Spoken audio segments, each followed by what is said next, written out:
Ce qui limite l'apprentissage, c'est ce qui se passe à l'intérieur de la tête de l'étudiant. Cette citation est de Derek Muller dans une excellente vidéo sur This Will Revolutionize Education, où il explique que peu importe ce qu'on essaie de faire à l'extérieur, ce qui importe au final, c'est ce qui se passe à l'intérieur du cerveau de l'étudiant. It doesn't matter what happens around the learner. We are not limited by the experiences we can give to students.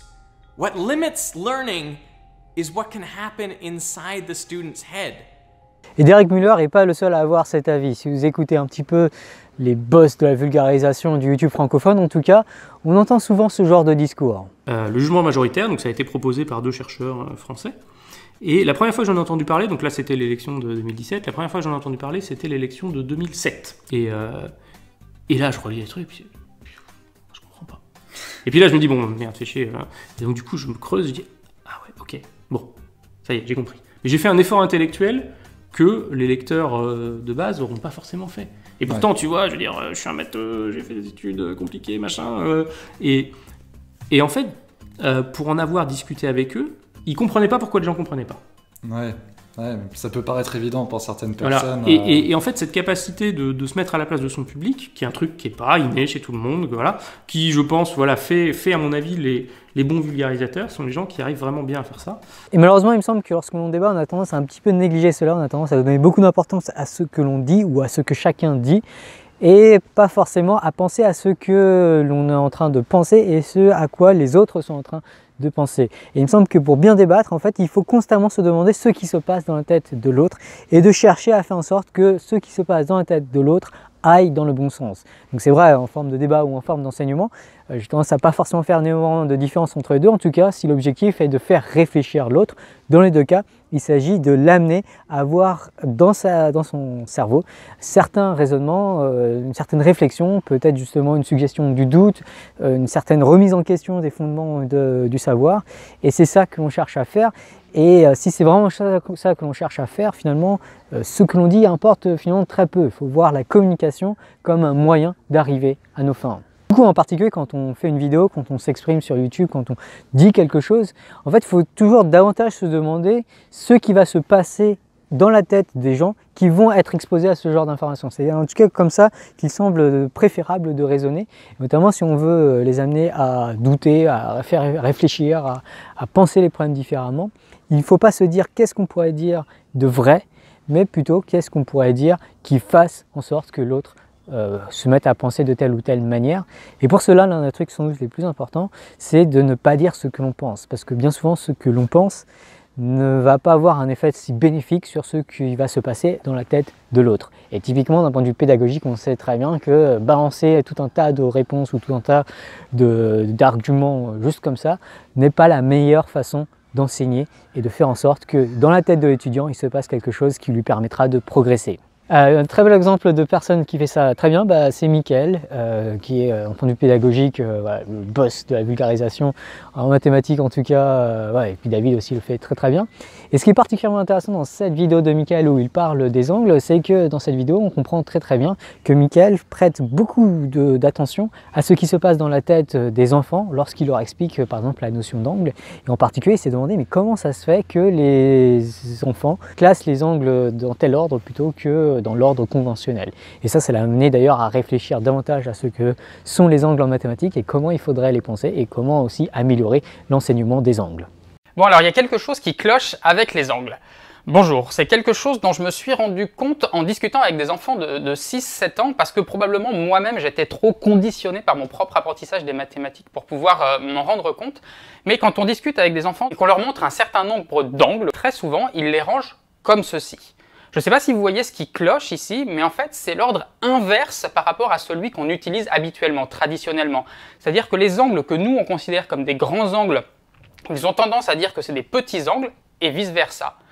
Et alors au début ça peut paraître un peu troublant, mais quand on discute un peu avec eux, eh bien on se rend compte que finalement c'est assez pertinent. En particulier un réflexe que je vois souvent dans les débats, c'est une frustration liée au fait que l'autre ne réfléchit pas de la bonne manière, il n'est pas bayésien typiquement, et qui subit des effets de biais cognitifs.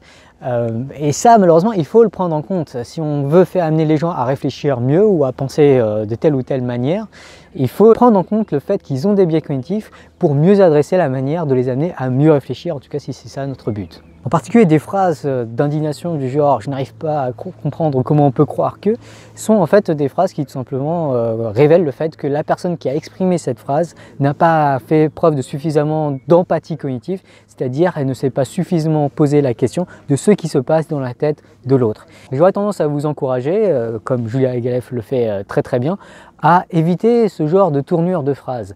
Si vous ne comprenez pas pourquoi l'autre en est venu à croire ce qu'il croit, c'est que vous n'avez pas fait preuve de suffisamment d'empathie cognitive, c'est-à-dire que vous ne vous êtes pas suffisamment posé la question de comment l'autre réfléchit ce qui se passe dans la tête de l'autre. Et malheureusement, faute d'empathie cognitive, il me semble très difficile de développer la bonne stratégie argumentative pour amener l'autre à mieux réfléchir à telle ou telle question. Alors je parle d'empathie cognitive et c'est important de faire la distinction entre l'empathie cognitive et l'empathie émotionnelle. L'empathie émotionnelle qui correspondrait typiquement à avoir la même émotion que l'autre, à ressentir ce que l'autre ressent, qui dans un contexte de débat est en fait souvent un réflexe assez atroce, notamment dès que l'autre s'énerve, on va avoir tendance à vouloir s'énerver si on est empathique et c'est pas forcément les bons réflexes de débat, donc j'aurais tendance à dire attention à l'empathie émotionnelle. Par contre, prenez soin et réfléchissez un petit peu à l'empathie cognitive, à comment l'autre réfléchit. Et d'ailleurs, on en a pas mal parlé dans le podcast avec Juliette Feridanini qui sortira dimanche prochain. Quelque chose que j'aimerais rajouter et que j'ai oublié de filmer, c'est le fait que c'est un effort extrêmement difficile que de comprendre comment l'autre réfléchit, mais c'est également un effort absolument génial, absolument fascinant que de réussir à comprendre la manière dont les différentes personnes réfléchissent. Et bien souvent, non seulement on apprend énormément ce faisant, et en plus on est capable de bien mieux expliquer telle ou telle idée à telle ou telle personne, comme l'explique si bien le boss de la vulgarisation. La malédiction du savoir, c'est l'idée qu'une fois que vous savez quelque chose, que vous avez compris quelque chose, ça devient super difficile de se mettre à la place de ceux qui ne savent pas ou qui n'ont pas encore compris. C'est pour ça que c'est si dur des fois de faire de la vulgarisation ou même de faire de l'enseignement, c'est que on oublie à quel point c'était dur de piger à l'époque où on n'avait pas pigé. C'est pour ça qu'il y a plein de gens qui font de la vulgarisation parfois incompréhensible ou qui sautent des étapes et on se dit mais qu'est-ce qu'il veut raconter là ? C'est parce qu'on tombe dans cette malédiction du savoir, on n'arrive plus à se projeter à la place du public. Et il se trouve que moi j'ai eu la chance d'être exposé assez tôt à cette idée, et donc depuis très longtemps, quand j'écris sur le blog, je fais extrêmement attention à ne pas tomber dans le piège. C'est-à-dire que chaque fois que j'écris une phrase, je me pose des tas de questions pour me dire, au moment où mon lecteur va lire cette phrase, qu'est-ce qui va se passer dans sa tête ? Et donc je construis mes textes comme ça, en essayant de vraiment me représenter de manière très fidèle ce qui peut se passer dans la tête du lecteur, en me disant voilà, j'écris telle phrase, il va penser ça. Ensuite, j'introduis tel concept, il va penser ça. Et ensuite, boum, je le dirige sur le schéma et hop, il va faire le lien. Et donc voilà, j'imagine une mécanique bien huilée de ce qui se passe dans la tête de mon lecteur et j'essaye de dérouler un truc très très pédagogique comme ça.